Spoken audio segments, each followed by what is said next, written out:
Maná, maná. Maná, maná. Olá, meu nome é Hulk Janelli, sou professor universitário de design de produto, sócio criativo da Atom Studios e bem-vindos a mais um podcast. Hoje a gente vai falar com a Natasha Chiloba. Ela é graduada em desenho industrial pelo Mackenzie em 2009. Ainda na universidade obteve conhecimentos em cerâmica, modelagem, joalheria e mobiliário. Após formada, atuou como projetista design de móveis interiores em alguns escritórios de São Paulo. Durante 3 anos colaborou diretamente na criação e desenvolvimento de produtos com o Gerson e a Luciana do escritório Ovo, mergulhando no mundo dos projetos de interiores e mobiliários.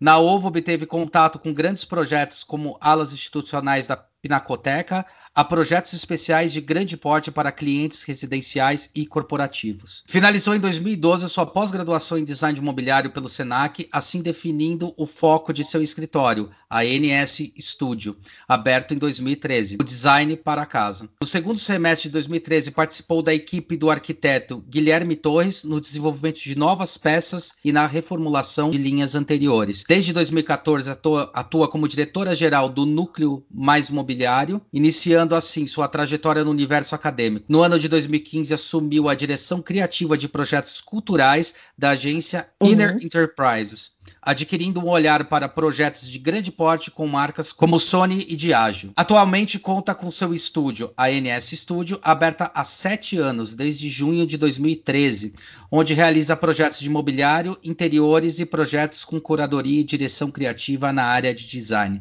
Também atua na ADP, Associação de Designers de Produto, desde setembro de 2014 como diretora-geral do Núcleo Mais Mobiliário da ADP e agora ela é a nossa representante presidente da mesma associação, da ADP. Natasha, obrigado por participar aqui do nosso podcast. Natasha, obrigado por participar do nosso podcast. Eu queria saber o seguinte, é muito interessante porque você já participa, né, da ADP há um belo de um tempo, né? Você já acompanha toda essa jornada e todo esse desenvolvimento. E eu acho que ela está ganhando um amadurecimento bem importante no cenário, quando a gente já começa a observar a ADP sim como um modelo de negócio que pode potencializar cada vez mais a profissão de design, que parece que nessa última década teve um grande crescimento, principalmente nas grandes empresas em relação à inovação. Essa é a proposta da nova diretoria da ADP? Oi, Hulk, boa tarde. Primeiro de tudo, gostaria de agradecer pelo convite, de estar aqui com você. E aí, sobre a ADP, sim, realmente a gente quer mudar um pouco a direção dela, né? Já tem aí, ela é desde 2002, eu pessoalmente estou nela desde 2014 como diretora, e agora assumindo em 2019, finalzinho de 2019 para 2020, como presidente. A nossa ideia realmente é fazer uma mudança, então acho que o mercado como um todo, é o que você falou, né? O mercado em si já está mudando. Então, de uns anos para cá, o designer era visto de uma outra forma, e agora realmente ele veio e se faz mais presente, e como ele realmente é, né? Uma profissão estratégica dentro de uma indústria, e não só em criar a forma, mas sim em gerar o porquê da forma, solucionar questões dentro da indústria, agregar valor dentro do produto principal, né? Potencializando um negócio, certo? Com Fazendo com que esse negócio consiga ganhar mais. Esse tipo de pensamento, ele já faz parte hoje do cenário das indústrias brasileiras, ou elas ainda têm que ser polinizadas e têm que ser cultivadas de uma maneira mais adequada?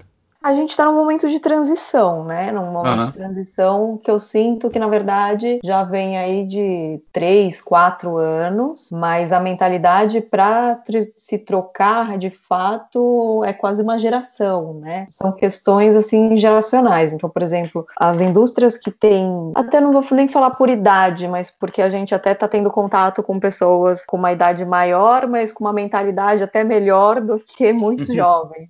Efetivamente. É uma questão de paradigma da própria pessoa, da trajetória da indústria em si, da vivência das pessoas. Então é uma questão bem de ser conservador ou avançar junto com a tecnologia em realmente permitir essa transição do novo, né? O que a gente vê que o mercado aceita muito mais o conselho e a voz do designer dentro da indústria de alguns anos para cá. E tem visto muito mais o designer como um agente realmente estratégico e não como um artista, né? Que era o que a gente estava conversando antes. Sim, que é um problemaço, né? Quando eu via como um artista, assim, em relação até ao próprio crescimento. Mas ainda tem gente que vê como artista e usa isso como, então realmente eu acho que a gente está longe do ideal. Acredito, não quero jogar um banho de água fria em ninguém, mas acho que o ideal mesmo a gente só vai ter daqui uns 15, 20 anos. Nessa troca de absolutamente todas as indústrias darem o real valor que o designer tem ali como profissional dentro do... Eu acho que seria isso. Mesmo tendo algumas pessoas, porque assim, alguns cursos até que eu dei de Design Thinking, por exemplo, eu tenho recebido muita gente que é CEO ou diretor, às vezes administrativo, às vezes da área da engenharia, vindo fazer um curso de extensão em Design Thinking. Será que isso também não ajuda a dar uma acelerada um pouco nesse entendimento? Mas por que o engenheiro vai querer fazer um curso, uma extensão de 1 ano ou 2 anos, de vez de contratar, entende? Já é uma coisa que ele não está aceitando um profissional ali dizendo para ele, olha, é esse caminho. Ele quer falar que é o caminho. Então eu já não vejo uma aceitação já daí. É engraçado, porque eu vejo sobre um outro aspecto que tem os seus problemas, porque eu sempre comento que quando se tem essa questão do design thinking, é achar que é uma porra de uma metodologia, quando a gente sabe que não é. É uma forma de pensar. E o engenheiro é bem mais duro, né? Tem uma outra forma de pensar. Então, não é um curso de 1 ano e meio que vai mudar a forma de um cara, de uma pessoa, 30 anos aí de profissão, ou até muitas vezes mais, de se portar, né, de pensar, de propor para a empresa. Então, por que não chamar realmente um designer e aceitar o que esse designer está falando? Mas eu acho que também aí tem 2 pontos, né, interessantes. Eu olho sobre o aspecto de repente esse cara ele vai começar a conseguir enxergar que realmente ele vai precisar de um designer, ao invés do cara simplesmente cagar para a regra. Talvez seja uma coisa boa, de repente o cara desse se envolver. Sempre é bom, né? Ele está querendo conhecer um universo, daí já mostra uma abertura, passo. Não é? É uma abertura, é um passo, mas para subir a escada aí tem mais uns degraus aí, não é só um passo que tem que dar. E realmente acho que é interessante porque ele começa a conversar e aceitar melhor certas coisas, mas ele não vai conseguir empregar essas coisas. Tá. Não, ele não vai entregar, não. Ele vai conseguir no máximo entender qual é a relevância. Por isso que a gente tenta se colocar também de uma maneira estratégica. Mas eu acho que também é interessante quando você fala de 10, 15 anos, porque é mais ou menos isso uma geração, né? Hoje, dando aula, já quase 12 anos, outro dia eu estava fazendo as contas, fazem 12 anos. Agora, de uns 3 anos para cá, eu pergunto para os alunos o que é design, agora eles estão sabendo responder. Eles estão falando, é porque eu sabia desenhar, e daí eu vim fazer design. O cara fala, não, é porque eu ouvi falar que dá para fazer muita coisa nova e gerar inovação usando a técnica do design. Eu falei, opa, interessante, já tem isso.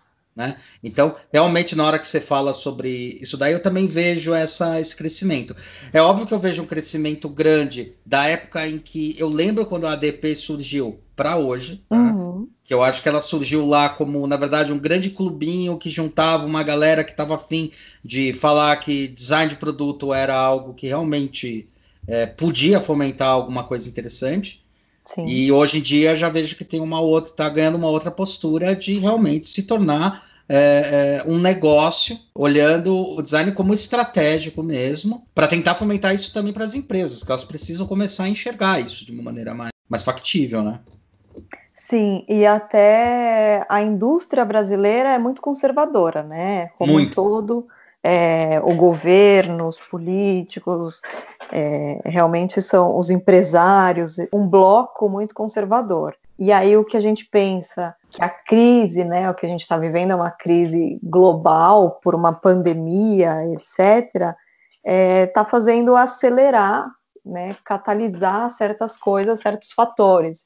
Então, você vê a inovação, assim, explodindo, né, em certos lugares, e a crise faz você abrir essas pessoas que estavam tão fechadas, elas têm que olhar para outros lugares, porque senão é uma questão meio da indústria, né, de viver ou morrer, assim. De sobrevivência.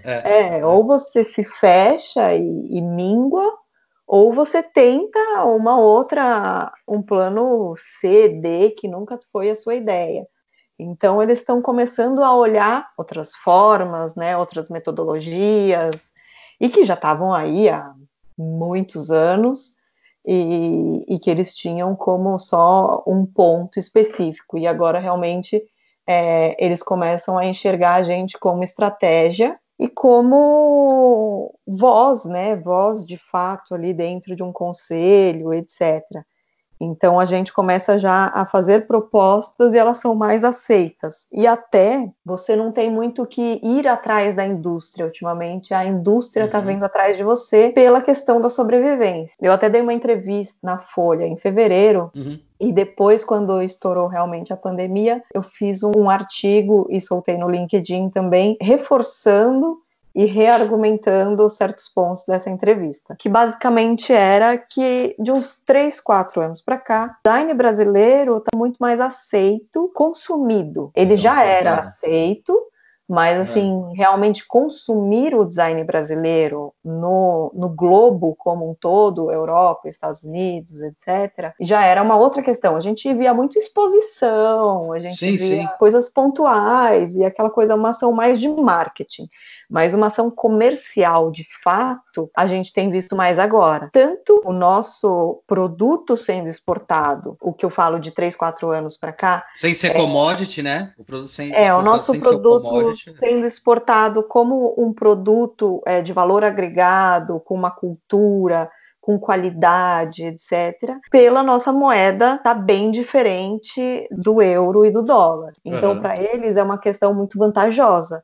Enquanto a gente está fazendo aqui, produzindo em metalon, em folha natural, em madeira, em MDF de qualidade, a qualidade deles, do móvel, é um pouco aquém da nossa. Um móvel brasileiro tem aí móveis que podem durar 30, 40 anos, enquanto um móvel dos Estados Unidos, a grande maioria é um bem perecível, né? Não é um bem durável. Enquanto os valores estão equivalendo, né? Então, se eu compro um aparador aqui que custa 9 mil, ele vai custar nos Estados Unidos, pro consumidor dos Estados Unidos, 3 mil dólares, 4 mil dólares. Então, acho que, né, a classe média, não só alta, começa a ver e consumir a gente, e aí fechar containers e exportar. Isso não é a matéria-prima, mas o produto final em si. Final, industrializado já. Exato. E também a gente vê também a propriedade intelectual, que aí já é o licenciamento, né? Então, designers que antes faziam exposições e tal, agora estão tendo mais contato com a indústria de fora e estão licenciando produtos. Então, os produtos estão sendo feitos realmente na Europa, ou realmente feitos numa fabricação nos Estados Unidos para venda do próprio país. Então, você vê muito isso, o que é um outro tipo de exportação, né? Quando você fala de exportar o produto, você é um container, você vê a forma antiga, né? A clássica, A clássica, você vê o navio, o container, tal, a peça chegando. Hoje em dia, essa oportunidade de você licenciar é um e-mail, é uma viagem com um iPad na mão, então é uma coisa assim muito interessante e está se abrindo demais. E aí você vê muito as fábricas Vietnã, Indonésia, Malásia, tem fábricas ali que dão um suporte para a Europa muito grande. Então, também são questões estratégicas, né? É interessante isso aí que você falou, que há mais ou menos uns 8 meses atrás, acho que foi por causa da pandemia que acabou não efetivando, mas há uns 9 meses atrás, entraram em contato com a gente, né? Para licenciar uns cabides que a gente tinha. E Que lá país? de Portugal. Portugal, sim. A gente chegou a mandar para eles o produto, para eles avaliarem lá, eram 3 produtos, para eles avaliarem. Eles fizeram lá a avaliação tal, e daí eles iam colocar, na verdade, em produção lá. Eles estavam vendo questão de custo, de colocar a produção lá ou comprar do nosso fornecedor aqui. Mas aí Não, deu o uma custo parada por é causa da bem mais pandemia. barato ele produzir lá do que sair daqui. Então, por causa da Depende do distribuição. material, né, também. Né? É por causa da distribuição também, né? Aham, Ele já tinha a logística dele de distribuição, mas é ótimo. interessante isso daí que você estava falando. Foi bem o que eu falei na Folha em fevereiro. Aham, Aí entra a pandemia, né? aham, E também um ponto que eu falei em fevereiro, que realmente era essa competição. Então, por exemplo, até o mercado nacional, vai 15, 20 anos atrás, o pessoal não estava bem interessado se é uma cópia ou se é original, se a cópia vai durar, ele vai comprar ali em Pinheiros, na Teodoro, uma cadeira de 100, R$ 150, ou se ele vai comprar realmente do original, etc., uma cadeira que seria 1.000 e pouco.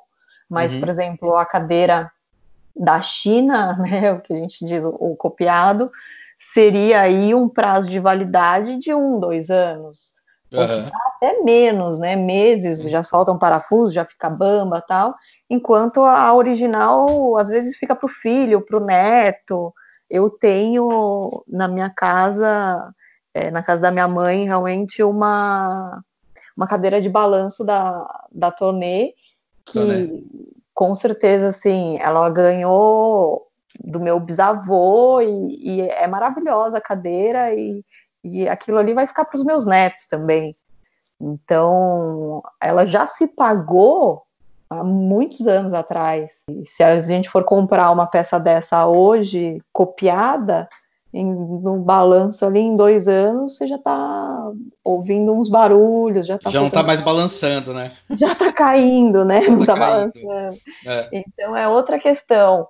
E aí o consumidor realmente brasileiro ele começa a ver isso e dar mais valor para a durabilidade, né? Entender a produção do mercado nacional, entender o custo nacional, né? O custo de por que a cadeira chinesa custa tanto e a brasileira custa tanto. A pessoa até se esforça mais para comprar o produto nacional e o original. Então, a gente já via isso. O pessoal já realmente, e as próprias indústrias, né? Muitos copiavam imagens em Pinterest, essas coisas, e Sim, hoje em sim. dia já é uma coisa ética bem questionável, assim, e que realmente fica uma imagem ruim para a empresa.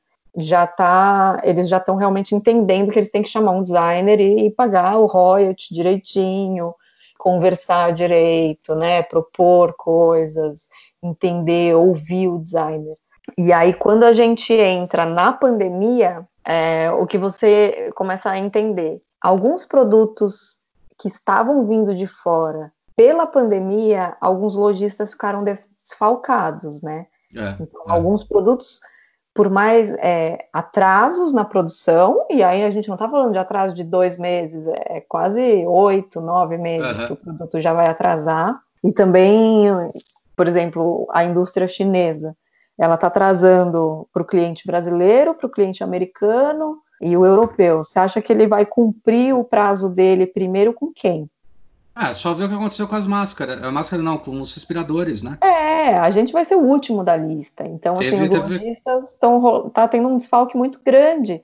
E aí, por que não completar com o nacional, que está aqui, que está pronto, né? Que é Que só aliás pegar era no uma caminhão e discussão. chegar. Que aliás era uma discussão, uma vez que eu estava vendo num podcast, Uhum. acho que foi do Átila, e tinha uma economista comentando justamente isso. Agora é o momento dos países, tá falando em países em geral, mas Brasil também, porque lá era Brasil, obviamente. Agora é o momento dos países começar a olhar para a parte de fabricação deles e ver o que pode desenvolver. A Sim, gente conhecendo aqui dentro, a gente sabe que o Brasil tem total possibilidade, pelo chão de fábrica que tem e tudo, tecnologia, de produzir tudo, tudo. tranquilamente, Sim, né? Então, eu acho que talvez seja a pandemia pelo lado positivo dela, né? sim, tudo tem seu lado negativo e tudo tem seu lado positivo. É questão só de você saber olhar. E aí, um outro lado positivo o pessoal começou a ficar em casa, né? E realmente consumir a própria casa. E aí, o que a gente chama de consumir a própria casa? Não é mais um ambiente de dormitório. Então, ele não fica ali às 10 horas por dia, sendo 8, 7 dormindo, né? Realmente, ele está na casa. E o estar na casa, o conviver, o consumir a casa, você já sente várias questões. Aquela cozinha tá meio mal planejada e você não sabia por quê? Porque a empregada só que cozinhava. Agora você vê que o móvel ali não está fazendo sentido, que você tem que fazer um móvel maior, que você tem que planejar melhor, que os móveis são atravancados, que você tem que pensar numa estrutura melhor, que os aparelhos eletrônicos também não fazem mais sentido, que você tem que atualizar eles. Então, sim, uma propensão ao consumo de produtos para casa, tanto de mobiliário quanto eletrônicos, e até de material de construção, né? Sim, porque sim. você começa a realmente sentir A falta. reformar a casa. Aquela coisa que... Exatamente. Você fica ali 10 horas sentado na sua sala, olhando para aquele tapete que você já tem ele há X anos, que tá ruído, aquele sofá que tá com aquela mola que você senta, que você sente, a cozinha não tá mais fazendo sentido, ela não encaixa melhor. Então, tudo mais, você começa a ver questões e até a criar espaços novos, né? Porque se eu preciso trabalhar, eu preciso de uma mesa, eu preciso de uma mesa confortável, eu preciso de uma estante, eu preciso de um gaveteiro, eu preciso de uma cadeira de escritório com ergonomia. Então eu preciso talvez de um espaço que eu dê para fechar a porta e não ter o problema das crianças entrarem no meio do Zoom. Exatamente. Né? Então é assim, reaprender a viver no ambiente que você já vivia há muitos anos. E aí Quer você dizer, que tem na que verdade você nem vivia, né? Você passava por lá algum tempinho, assim, do dia. então agora Você não convivia, vamos você dizer assim. estar nesse lugar, você sente que realmente precisa de outras questões. Então, nasce o escritório, nasce as áreas de descanso, nasce as áreas de leitura, as áreas reais de convivência. Até a natureza começa a entrar mais, porque você começa a plantar, você começa a querer ter uma hortinha, são outras coisas. Então, o passado também influencia muito no futuro e o futuro influencia muito no passado. Eu gosto muito dessas questões. Enquanto um móvel antigo tinha uma função, hoje ele pode voltar e com uma nova função ou até a própria função voltar. Por exemplo, anos 20, você tinha muito aquele móvel da entrada, né? Aquele móvel que você punha a bengala, o chapéu, essas coisas que, a partir dos anos 60, não faziam mais sentido. Mas hoje, por uma questão de higiene, você tem que tirar toda a sua roupa, o que já os orientais fazem há muito tempo. Então, trocar o sapato por um chinelo, deixar o seu casaco sujo que andou lá fora na entrada. Um móvel que eu gosto, uma peça, né, que não é nem móvel, mas que eu gosto muito, aquela pia de passagem. Tá. Sabe aquela pia de parede? Sei. E eu vi já alguns arquitetos falando em colocar isso na garagem, na entrada, antes até do lavabo. Interessante. Muito legal, né? E aquilo você usava nas cozinhas portuguesas, nos pátios internos, né? Quando a casa era voltada para um pátio interno, não para o jardim. Você tinha muito isso na cozinha mineira, você tinha. São pontos que começam a voltar.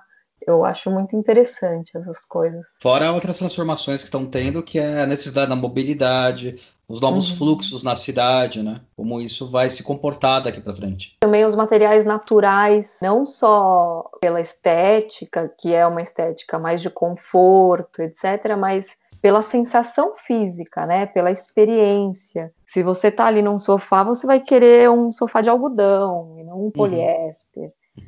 Você tá com uma mesa, você não vai querer uma mesa de plástico, você quer uma mesa de madeira. Certos pontos naturais aí estão voltando, né? Materiais, tecidos naturais. E como a gente tem a gente é forte nessa área, isso pode potencializar Para o mercado nacional é maravilhoso. Então, será que daqui uns 10, 15 anos, a gente finalmente talvez esteja pronto ou maduro o suficiente para ter uma legislação agora para gente? Para ser reconhecido? Tomara que menos, né?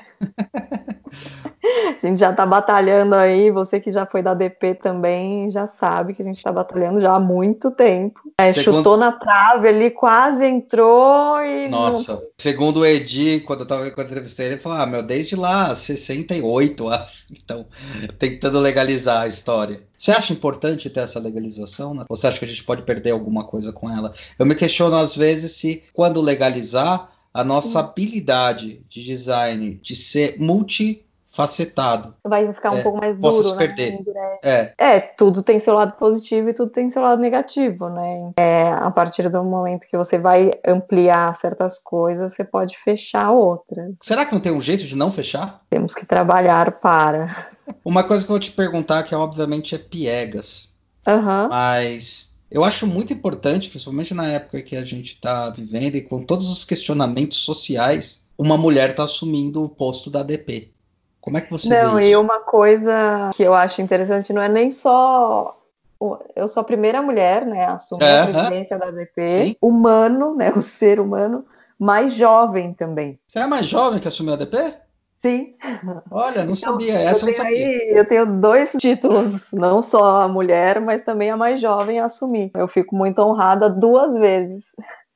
E é uma coisa bem interessante, porque aí você começa a ver outros pontos, né? A gente vinha na ADP, na associação como um todo, as diretorias eram... É um reflexo do nosso mercado, né? Até quando eu tentei fazer a diretoria atual, eu quis procurar muitas mulheres para, né, tentar mas realmente, assim, o nosso mercado é muito homem, né? Eu não sei.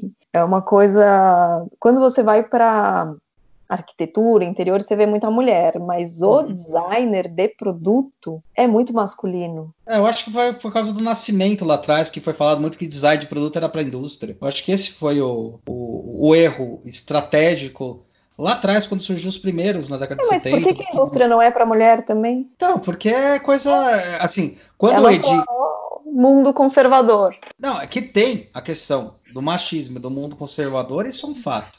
De alguma maneira, tá tendo uma retomada e uma... Eu sei que a palavra é meio batida, mas um empoderamento super importante das mulheres em relação ao ponto de vista nas tomadas estratégicas e também na visão das coisas um pouquinho menos duras. Porque o homem, ele o sistema de pensar, muitas vezes, é muito duro. A mulher permite um pouco mais permear isso. Pelo menos é isso que eu percebo em gestões de empresas que a gente trabalha, quando a gente trabalha com figuras femininas dentro de gestão de empresa, elas permitem mais por exemplo, essa questão da empatia, essa questão de realmente propostas mais inovadoras. Falando de várias empresas que a gente trabalhou, Natura era um exemplo disso. A gente tinha muito mais tranquilidade e desafio de realmente tentar inovar quando você tinha um olhar feminino sobre aquilo do que um olhar masculino. Isso era um fato. Eu não sei especificamente, mas o que eu sei da história do design no Brasil é que ele começa muito com essa história de tentar atender primeiro aquela demanda, tem um monte de indústria, vamos começar a cultivar nessas pessoas, isso é década de 70, cultivar nessas pessoas que a indústria ela fomenta um crescimento nacional, e a maioria das pessoas que trabalhavam no chão de fábrica com produtos, mexendo com isso, eram homens, talvez por uma questão de força, XPTO, e daí foi vendido muito design na década de 70 para isso, sabe? Como se fosse o cara que estava ali na indústria especificamente, trabalhando no chão de fábrica especificamente, sabe? O funcionário da indústria geralmente é homem, o engenheiro de produção é homem, o diretor-geral da indústria é homem, mas isso como mercado como um todo, né? Aí a gente já começa a ter uma geração, começou a trabalhar nos anos 70, 60, já começou a entrar um pouco mais mulher. Sim. Hoje a gente já vê muita mulher, né? Já está de igual para igual. Esses cargos maiores, que são posições de pessoas um pouco mais velhas, né? A transição, né? De troca, acho que eu vejo mulheres em cargos maiores de uns 10 anos para cá, né? É por aí. Em chefias, em liderança. Eu acho, aí falando por uma visão mais psicológica, pela mulher ter essa questão de ter que quebrar tantas barreiras na vida como um todo, né? Dentro de casa, no colégio, na faculdade, nos grupos de amigos, etc., você sempre tem que quebrar esse masculino muito forte. Eu acho que não que a mulher tenha mais garra, mas ela tem que se portar mais forte, tem que pensar diferente, porque se ela pensar igual, ela sempre vai abaixar a cabeça. O que você falou da ponto da inovação, né?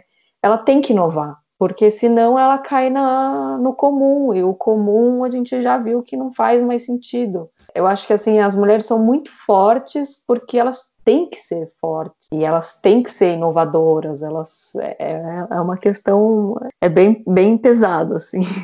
Eu sei, é pesado pra caramba. Vocês estão ganhando também uma importância conforme vai evoluindo, que vou te dizer que há 15 anos atrás, eu não sei se eu veria tantas como estou É vendo, porque o homem como vejo antigo hoje. não conseguia escutar, né? Não estava habituado a escutar uma mulher. E agora você já vê uma porcentagem maior, não todos. E também não é a maioria. Sim.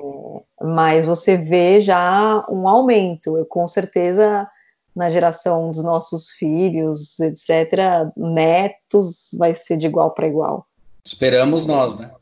Talvez netos realmente seja de igual para igual. Por enquanto, hoje é uma transição, tem algumas coisas muito maquiadas também, que você vê de fora, acha que está acontecendo e não. Ainda tem muitas restrições. Puta, mas eu acho que ela é muito importante, simbolicamente muito importante. E no fim eu consegui, sim, colocar algumas mulheres, Beatriz Rezende, eu, Nina Coimbra e a Simone Turúbio, de Brasília, dentro de vários homens, mas Sim, sim. acho que ali a gente não tem ninguém quadrado, a gente está com pessoas bem flexíveis, jovens também. Acho que a pessoa mais velha que a gente... Velha, né? Uma pessoa com mais idade, assim, mais... A gente tem o Anderson Falcão, que é o núcleo do Norte e Nordeste. Eu quis criar também núcleos regionais. Então, porque antes a gente sentia muito a ADP São Paulo-Rio, né? Muito mais São Sim. Paulo. Mas ela é uma associação nacional. Então, realmente eu quis fazer núcleos. E aí a gente tem o núcleo São Paulo, a gente tem o núcleo Rio de Janeiro, o núcleo Norte-Nordeste, o núcleo Brasília, o núcleo Sul e o núcleo internacional também, para algumas ações pontuais. Para fazer também. É bem importante também fazer isso. Quem está internacional hoje, nossos diretores, é o Gustavo Martini na Itália e o Thiago Curione em Portugal. Algumas outras pessoas também que são apoiadores, que estão em outros lugares, então é bem interessante. Nossa, que louco isso. É boa estratégia. Mas eu acho que aí também é todo o nascimento de uma célula de inovação, ou de uma associação também. Sim. Ela realmente começa pontual e depois você tem que entender qual é o momento e quando é o momento para também ter esse crescimento, porque senão fica muito enviesado mesmo. Isso é um fato. Sentia muito o potencial e até o discurso narrativo e as cabeças, né, as mentes dos nossos diretores assim são mais modernos, mais inovadores, mais para frente. A gente tem algumas discussões muito boas assim. Quando eu quis formar essa diretoria, eu pensei em pessoas que eu confiava.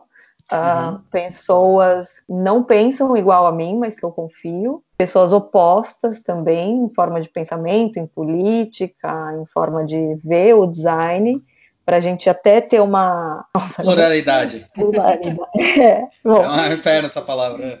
Ver como se fosse uma fração do mercado, né? E não um grupinho que está discutindo uma coisa que todo mundo acha que é aquilo. Sim, a gente tem discussões muito interessantes, um respeito muito grande. São pessoas que não têm um ego muito grande, que sabem escutar o próximo, que sabem se colocar. Pessoas mais acadêmicas, mais de mercado. Hoje em dia a gente vê que começa a se tornar realmente uma instituição muito mais como um negócio mesmo, né? Entender. E é legal você falar do negócio porque todo mundo tem essa cabeça, muito mais de empresário, de portar o design como um negócio, como uma gestão dentro de marcas, de indústrias, um profissional estratégico dentro do mercado, do que um artista. Alguns trabalham com branding, outros design thinking, outros gestão estratégica. Muitos têm o próprio negócio, que aí você já tem uma outra visão, né? Já vê o todo também. Alguns trabalham com grandes indústrias, então também tem uma outra visão que complementa esse que está autoral. A gente tem muita gente de indústria, Dimitri Lossics, a Simone, o Bruno Falks, o Fabrício Ronca, Estevão Toledo, Murilo Veitz, enquanto tem outros também que têm essa visão mais pontual, né? Uma pessoa que eu acho muito cultural é a Nina Coimbra, que é de Brasília. Tá. Aí a gente tem gente do acadêmico também, o Pedro Braga, que é do IED do Rio. Temos alguns políticos, o César ficou também. Eu fiz questão de colocar ele. E eu não sei se você lembra, a gente discutia muito, né, quando a gente era diretor. O Cezinha, ele na verdade fez equipe, cara. Ele era um ano abaixo de mim, eu acho que ele era do ano do Barão, inclusive. E a gente sempre foi politizado. Muito quando eu era diretora, mas eu falei, eu tenho que colocar alguém que me contrapõe, né? E até de uma visão oposta política minha. E ele é do eixo, a gente pegou 2 pessoas para fazerem o eixo de política, e 2 pessoas opostas também. O Acioli Félix de Brasília e o César. Eu tô sempre colocando o antagônico, sabe? Tipo, são duplas opostas que têm que trabalhar no mesmo eixo. Então, acho que a coisa aumenta do que ter uma disruptura. Eu acho que potencializa. Também não fica enviesado para enxergar só sobre uma ótica, ou às vezes a resposta ou algumas soluções podem estar numa outra visualização, né? Acho que isso se que complementa, enriquece. né? Complementa qualquer ideia ou ação. É interessante isso. Agora, você arranjou um problemão, hein? Olha, todo mundo é muito respeitoso, tem um senso de a associação é um todo, pelo próprio caminho, pelo próprio ego, pela própria marca. Acho que a maior discussão foi por questões políticas aí, mas fora isso... Onde você viu a importância e quando que foi o seu interesse para realmente participar, que fez você mudar um pouco de rumo, entre aspas, e falar, puta, eu quero ir mais para esse lado político do design? Bom, não foi uma coisa pensada, com certeza não foi pensado. Sim. Eu acho que foi a trajetória em si que eu segui. Jamais eu pensaria nisso, assim. Se perguntasse para a Natasha que se formou, ela ia falar, não, nem fodendo. Não, e com certeza ia falar isso. Eu já ouvia falar no Mackenzie da ADP, mas assim, jamais, não queria nem saber, vixe, tinha uma amiga ou outra que comentava, um ou outro conhecido, mas pouco me importava, assim, não queria nem saber. Queria saber outras coisas, sabe? Queria ver exposição de arte, queria ver coisas de tecnologia, política, assim, até a palavra política eu tenho um pouco, não gosto. Mas quando eu falo de política, eu falo da política no política, estrito senso. Não tem como. Aonde? Não tem como você fugir. É uma questão que veio com a trajetória. Bom, aí eu saí do Mackenzie, fui para Ovo, eu fiquei um bom tempo ali, aí que eu comecei a me envolver mais com indústrias, etc. Antes era muito o senso estético, o interior, né, essas questões assim. Aí depois que eu fui me envolver mais com a indústria, quando eu fiquei na Ovo, e eu era o pessoal da cabeça ali da ponta do setor de criação, então eu falava muito com as indústrias, eu que fazia o intermédio. Então comecei a gostar também, gostar muito dessa questão de falar com a indústria, de visitar a indústria, de fazer as reuniões, falar com os diretores, etc. Ao mesmo tempo que tinha muita estética, né, também, e muita cultura. Era uma coisa bem diversificada. E aí, quando eu saí da Ovo, na verdade, eu saí porque eu quis abrir o meu. Então, eu saí, abri o meu, e aí vi que não era só abrir o seu, né? Acho que aí que foi onde a trajetória aí que eu peguei o caminho da política, na verdade, que não era uma questão de política, era mais de conhecimento, né? Eu fui em busca de conhecimento. Quando eu estava na Ovo, era muito aquela época do design ok, não sei se você lembra. Lembro. E a gente fazia parte, eram 8, 7 estúdios em São Paulo, né, que faziam o roteiro e tal. Uhum. Então, eu conheci muitas pessoas, e foi ali que eu conheci Super Limão, o Barão, o pessoal dos Farrer, que eu falo bastante com eles, o Marcos Ferreira. Uhum. Então, quando eu saí da Ovo e fui fazer o meu estúdio, eu apanhei muito nos primeiros 6 meses, mas eu tive uma ajuda de uma pessoa de uma indústria, foi muito boa, foi assim, meu anjo da guarda, porque eu fazia o móvel independente, né? Eu fazia, o cliente, o arquiteto vinha, comprava, e eu tinha essa indústria que fazia. Aí eu comecei a ter contato com indústrias que quiseram fazer licenciado, e aí eu não tinha parâmetro, então eu fui buscar o conhecimento deste parâmetro sobre contratos. E quem ajudasse a gente, o designer, a ter uma noção de valores, de contrato, de questões éticas, etc. Aí fiz uma reunião com o Marcos Ferreira, e aí eu falei, né, por que não no grupo Design OK, não fazer alguma coisa e tal? Ele falou, Natasha, já tem um grupo que faz isso. Tem a ADP, que é a Associação dos Designers de Produto. Até conheço o pessoal, tal, vou te indicar, etc. Foi aí em 2014 que eu comecei a frequentar as reuniões. E aí, quando eu frequentei a reunião, foi mais ou menos tipo, por que vocês não fazem isso, isso, isso? Por que não tem isso, isso, isso? Aí foi aquela coisa, né? Não tem porque não tem quem faça, quer fazer? Então, aí que eu caí na questão da política, entre aspas, mas na verdade era uma questão muito mais de buscar o conhecimento, e assim que o momento que você está buscando esse conhecimento, você compartilhar ele.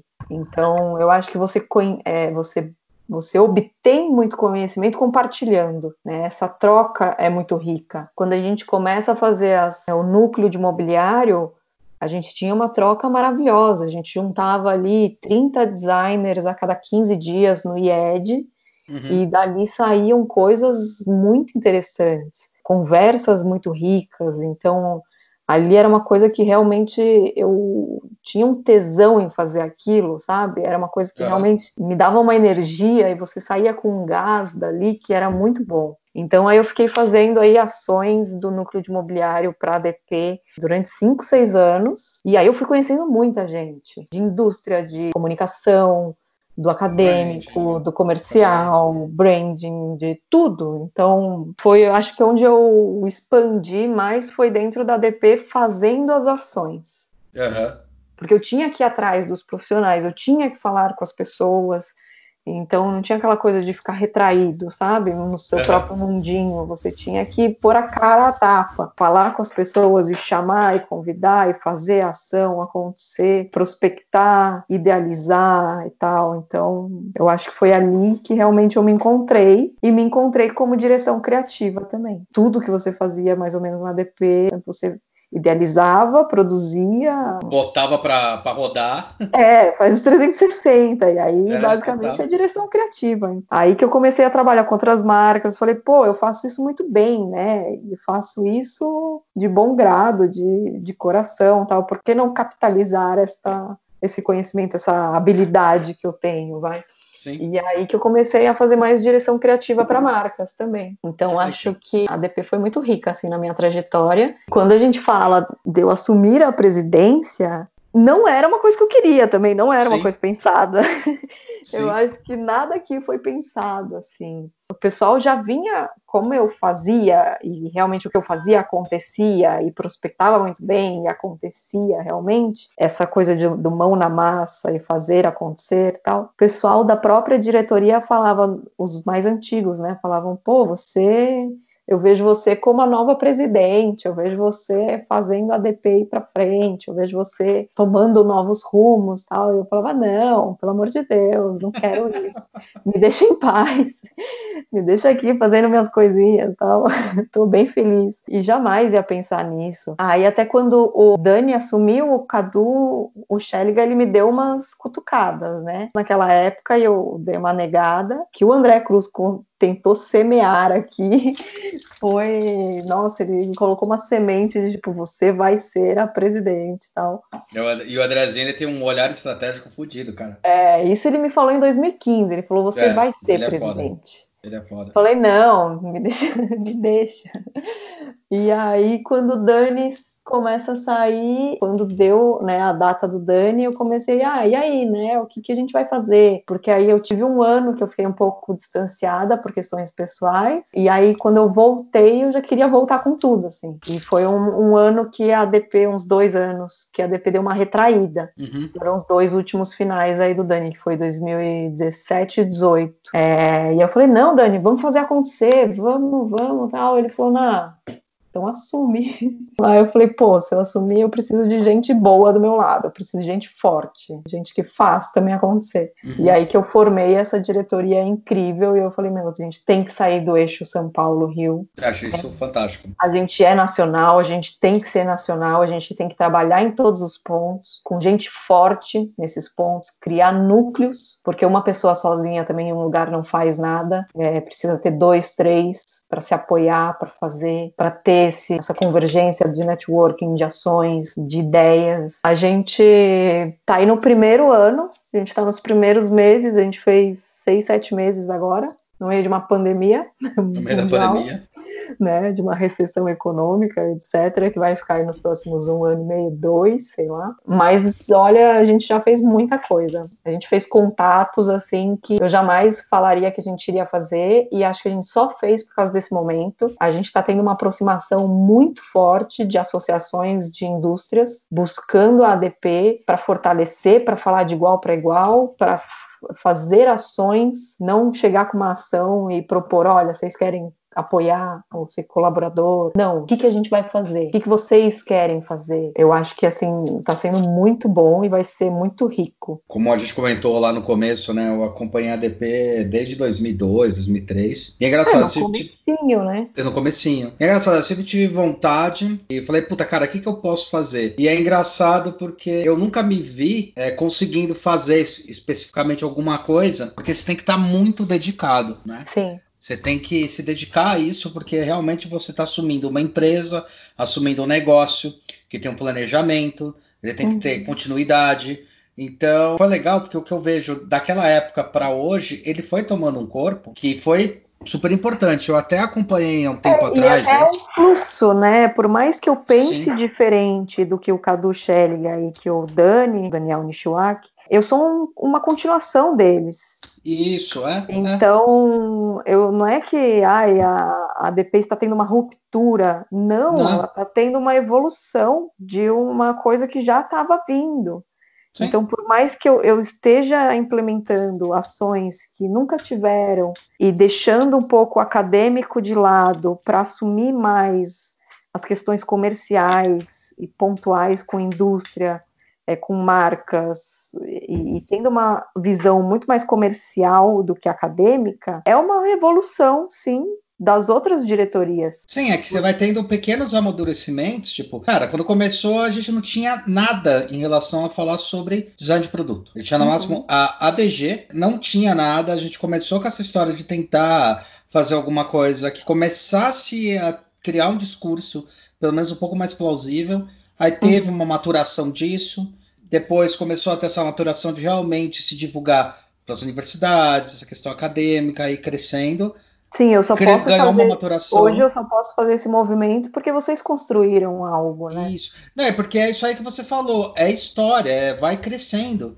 Então, as bases estão bem solidificadas, né? E agora Mas o que eu acho, por exemplo, se tivesse outro presidente que não fosse daquele nosso grupo, talvez tivesse uma ruptura muito forte. Pode ser, faz sentido, sim. Fosse para um outro sentido, mas ao mesmo tempo que eu estou indo para um outro sentido, eu tenho essa bagagem, sabe? Sim. Eu tenho vocês do meu lado, e eu tenho todo esse conhecimento que eu tô com vocês desde 2014. O Marcolino, que é meu vice-presidente, há muito mais tempo. O Daniel sempre esteve envolvido nisso. O Dani é nosso conselheiro. Qualquer questão que eu tenho também, eu já liguei para o Cadu Schellinger umas 2, 3 vezes agora nos últimos 6, 7 meses. Então não é que teve uma não é ruptura, é amadurecimento. A gente que tem empresa, a gente sabe que tem aquele momento da empresa que você ou dá o passo para frente ou você fica estagnado. E sim, e muito com o meu ideal hoje. Então, por exemplo, eu escuto os conselhos e tem até umas coisas que eu falo, não, isso aí foi no seu momento. Acho que agora a gente vai para tal lugar. Eu acho importante isso que você está fazendo, porque realmente, em relação ao design nacional que a gente vê, já está tendo realmente esse amadurecimento.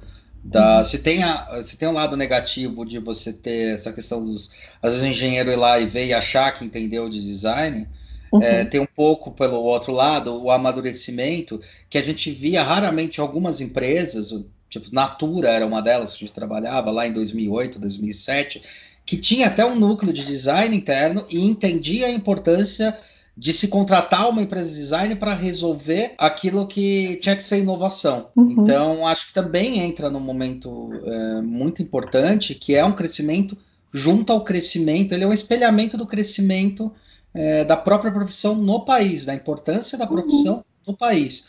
Que do agora mercado, né? Agora vocês não já só entenderam... da profissão, mas do mercado como um todo, né? Exato, é um reflexo do mercado. O consumidor começa a dar uma importância maior, que o industrial sente essa importância e vê os seus pontos, né, de fraqueza tal, e busca a gente para melhorar esses pontos.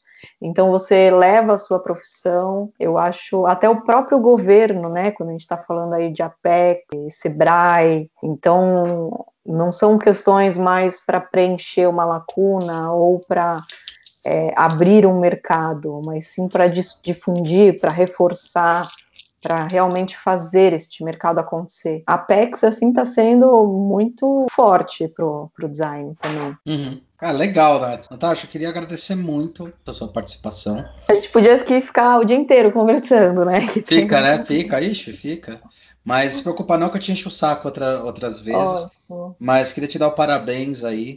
Eu acho que sim, é um amadurecimento da própria ADP. Eu que te conheço há bastante tempo. Aliás, eu te conheço por causa da ADP, né? Sim. E isso porque eu conhecia bastante o Gerson, a Luciana, mas eu comecei a te conhecer e a tangibilizar mais você por causa da ADP. Cara, você já está aí na ADP fazem 6 anos, né? Você viu esse amadurecimento, você viu essa estrutura, então é uma consequência de um trabalho, de uma necessidade do desenvolvimento. Então, eu fico muito feliz de você ter assumido por causa disso. Porque eu sei que não é uma pessoa que de repente apareceu do nada, pelo contrário. Né? Entende Sim. Quais são os pontos, ajudou a ADP a ter os desenvolvimentos em várias partes, fez parte dessa equipe que ajudou nesse crescimento e, consequentemente, hoje dá mais um passo. E eu fico muito feliz, 20 anos depois, ver que... 18, né? Anos depois, ver que teve um puta no amadurecimento. E hoje eu olhando a ADP, eu vejo que ela tem um potencial, ela já ganhou um potencial para realmente agora ser encarada como uma empresa, um negócio que vai ajudar a fomentar essa inovação. Nós, escritórios pequenos ou médio porte, estamos tentando há muito tempo trazer isso para as indústrias. Então, que legal. Eu quero ser conhecida não como a presidente mulher, mas sim como a presidente que realmente conseguiu ter ações comerciais com a indústria, com o governo, que realmente colocou a ADP num outro patamar. Vai ser. Estamos trabalhando para isso. Estamos trabalhando para isso. Vocês estão trabalhando para isso. Legal, Nath. Obrigada, muito obrigada por hoje, pelo convite. Foi muito boa essa troca. Gostei muito. E estamos à disposição aí para conversar sempre. Depois a gente conversa mais sobre as questões que a gente estava falando antes, de ações, de questões. E foi muito bom falar com você. Precisou de alguma coisa da Atom, a gente tá com esse canal aqui, com esse pro YouTube. Tá aberto para vocês, tá? Então, ótimo. Fique tranquila para qualquer coisa que precise. Agradeço que a gente possa muito. ajudar. Obrigada. Obrigado você, Nath. Um beijo, fica bem. Um beijo. Tchau, tchau. Tchau, tchau.